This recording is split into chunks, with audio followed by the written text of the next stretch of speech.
ஐயோ கடவுளே, இது என்ன சோதனை? நான் மன்னரை பார்க்க சென்று கொண்டிருந்தேன். திடீரென்று வானத்தில் மேகங்கள் எல்லாம் கருமையாக மாறுகின்றதே. பலத்த மழை பெய்ய இருக்கிறதோ? ஐயோ, நான் என்ன செய்வேன்? பாதி வழியில் இருக்கின்றேனே. இப்படியும் செல்ல முடியாது, பின்னோக்கியும் செல்ல முடியாது. சரி, மழை வருவதற்குள் விரைந்து செல்வோம். ச, என்ன தினாலி, ஒரு நிமிடத்தில் சுயநலவாதியாக மாறிவிட்டாயே. மழை பெய்யக்கூடாது என்று எண்ணிவிட்டேன். நானும் மனிதன் தானே. மழை பெய்தால் மக்கள் சந்தோஷமாக இருப்பார்கள். குளம் குட்டைகளில் நீர் தேங்கும், வறட்சி உண்டாகாமல் இருக்கும். அதுதான் முக்கியம். என்ன ஒன்று மன்னரிடம் இருந்து கிடைக்கும் வெகுமதி உனக்கு கிடைக்காது. பரவாயில்லை. இதோ மழை பெய்து விட்டதே. நாம் பேசியது மேகக்கடவுளுக்கு கேட்டுவிட்டது போல. சரி, இங்கே ஏதேனும் அடைக்கலம் கிடைக்குமா என்று பார்ப்போம். நாம் நனைந்து விட்டால் அப்புறம் ஜல்லி பிடித்துவிடும். ஆஹா, தூரத்தில் இந்த குட்டையை தாண்டி போனால் ஒரு வீடு தெரிகிறது. அதில் விளக்கு எரிகிறது. மற்ற வீடுகளில் எதிலும் விளக்கு எரியவில்லை. அப்பொழுது அங்கு யாரோ இருக்கிறார்கள் என்று அர்த்தம். மழை நிற்கும் வரை அங்கு ஓய்வெடுத்துக் கொண்டு பின்பு செல்லலாம். நல்ல மழைதான், மிகவும் சந்தோஷமாக உள்ளது. சரி, இந்த வீட்டின் அருகில் வந்துவிட்டோம். உள்ளே யாராவது இருக்கிறார்களா என்று கேட்போம். ஐயா, அம்மா, உள்ளே யாரேனும் உள்ளார்களா? வணக்கம் ஐயா. மேகம் இடியுடன் காணப்படுகிறது. மழை கொட்டு கொட்டு என்று கொட்டுகிறது. இந்த நிலைமையில் நீங்கள் வெளியே வரலாமா?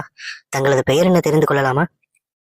ஐயா, என் பேர் தெனாலிராமன். நான் கிருஷ்ணபுரி ராஜ்யத்திலிருந்து வருகிறேன். என்னால் இங்கு குளிர் தாங்க முடியவில்லை. சற்று உள்ளே சென்று பேசலாமா?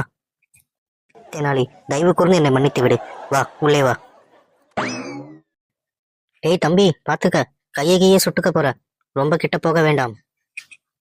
மிக்க நன்றி குதிரைக்காரரே. ஆனால் எப்பொழுது கையை எடுக்க வேண்டும் என்று எனக்கு தெரியும். அதுவும் சரிதான். அவனுக்கு தெரியாதா எப்ப கையை எடுக்க வேண்டும், எப்ப சுடும் என்று? நம்ம ஏன் அறிவுரை கூறிக்கொண்டு இருக்க வேண்டும்? ஏதோ சவுண்டு கேட்கிறதே. யாரோ வருகிறார் போல் தெரிகிறது. தோழர்களே, இதோ என்னுடன் இருப்பது யார் என்று தெரிகிறதா? இவர்தான் தெனாலிராமன். இவர் ராஜசபாவில் முக்கிய பொறுப்பில் உள்ளார்.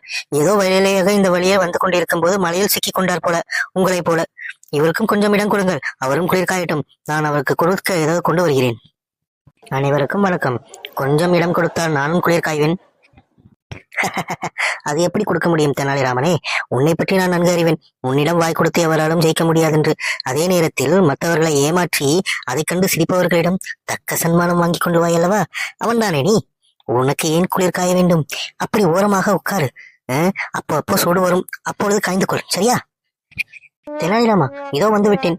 உனக்காக சூப்பு கொண்டு வந்துள்ளேன். இதை குடித்து கொண்டும் உன் உடம்பை கதகதப்பாக ஆக்கிக்கொள். மிக்க நன்றி தோழரே. ஆனால் உன் அழைப்பை ஏற்கும் நிலைமையில் நான் இல்லை இப்பொழுது. தோழர்களே, அவன் மட்டும் என்னை பற்றி உளரட்டும்.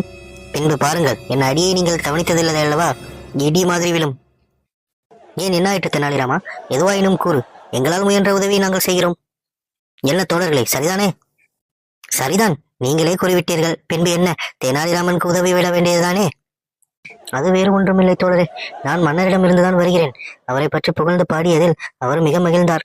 பின்பு அவர் எனக்கு ஒரு தக்க சன்மானம் கொடுத்தார். அதாவது 100 பொற்காசுகள். அதை நான் ஒரு சுருக்கு பையில் முடிந்து என் இடுப்பில் சுருகி வைத்திருந்தேன். இந்த கனத்த மழை காரணமாக அங்குமிங்கும் ஓடினேன் அல்லவா, எங்கோ விழுந்து விட்டது. என்ன செய்வதென்று திகைத்து நிற்க கொண்டிருக்கிறேன். என்ன சொல்கிறாய் தெனாலிராமா? 100 பொற்காசுகளா? நீ கவலைப்படாதே. இங்கு சற்று ஓரமாக அமர்ந்து உட்காரு. நாங்கள் பேரை இதை தேடிக்கொண்டு வருகிறோம். சரியா? ஆஹா ஆஹா, என்ன இதமாக உள்ளது. முட்டாள்களின் கூட்டத்தை இங்குதான் பார்க்கிறேன். பிரமாதம் தெனாலிராமா. உண்மையில் நான் வியந்தேன். அவர்கள் பேசிய பேச்சுக்கு இதுவே நானாக இருந்திருந்தால் அனைவரையும் தூக்கி போட்டு மிதித்திருப்பேன். ஆனால் நீ சூழ்ச்சி பண்ணி அவர்களை வெளியே அனுப்பிவிட்டாய் அல்லவா? பிரமாதம். இந்த சூப்பையும் குடி. இன்னும் கொஞ்சம் கதகதப்பாக இருக்கும். தோழரே, மழை மிக வேகமாக பெய்கிறது. உங்களுக்கு அங்கு ஏதேனும் கிடைத்ததா? எனக்கு இங்கே வெறும் கற்களும் மண்களும் தான் உள்ளன. தோழரே, போதும். நாம் இன்னும் முட்டாள்தனமாக தங்கங்களை தேடிக்கொண்டிருக்கிறோம். சற்று சிந்தித்து பாருங்கள். எனக்கு என்னமோ தெனாலி நம்மளை முட்டாளாக்கி விட்டான் என்று தோன்றுகிறது. நீ சொல்வது சரிதான். நம்மளை நன்றாக முட்டாளாகி விட்டான். எல்லாம் இதோ முட்டாபணியன் போட்டிருக்கிறானே, இவனால் தான். இவன் வாய் கொழுப்பால் நடந்த நிலை இது. நீ நினைத்து பாரேன். அங்கு 100 பவுண்ட் தங்க காசுகளை தொலைத்ததற்கு எதற்கு நம்மிடம் வந்து அதை கூற வேண்டும்? ஏதோ சதி உள்ளது. வா, சென்று கேட்போம். பார்த்தீர்களா மக்களே, இதற்கு காரணம் நானாம். நான் தான் பேச்சை கொடுத்தேன். ஆனால் 100 காசு உள்ளது என்றவுடன் இவர்கள் அனைவரும் தானே என்னுடன் ஓடி வந்தார்கள்.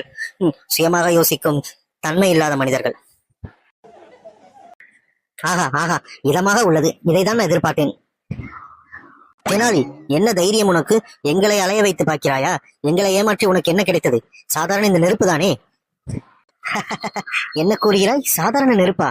என்ன நீ? இந்த நெருப்பை வைத்து ஒரு வீட்டையும் எரிக்கலாம், அதே வீட்டில் அடுப்பங்கரையில் சமைக்கவும் செய்யலாம். இப்பொழுது தெரிகிறதா நெருப்போட வலிமை என்னவென்று?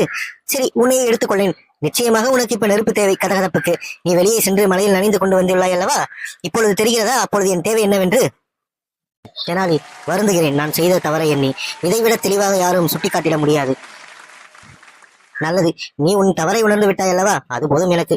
சரி, மழை நின்று விட்டது போல, நானும் செல்கிறேன்.